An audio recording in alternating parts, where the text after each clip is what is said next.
मुंबईतील सफाई कामगारांसाठी 12,000 घरं बांधण्याचा निर्णय पालिकेने घेतलाय। कामगार कल्याण योजनेचा एक भाग म्हणून आश्रय योजनेच्या अंतर्गत सफाई कामगारांच्या वसाहतींचा आता पुनर्विकास केला जाणार आहे।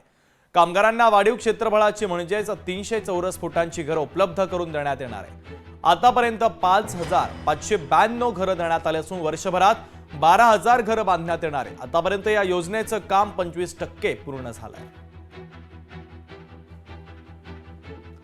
दरम्यान ही योजना नेमकी काय आहे, कशी आहे, आपण याचा तपशील ग्राफिक्सच्या माध्यमातून समजून घेऊया।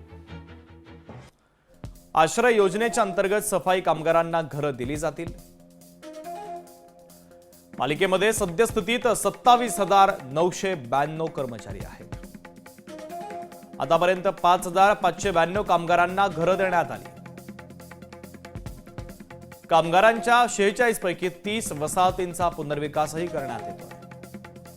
अर्थसंकल्पात 1,300 कोटी रुपयांची स्वतंत्र तरतूद देखील करण्यात आलेली आहे। कामगारांना वाढीव म्हणजे 300 चौरस फुटांची घरं आता मिळणार आहे।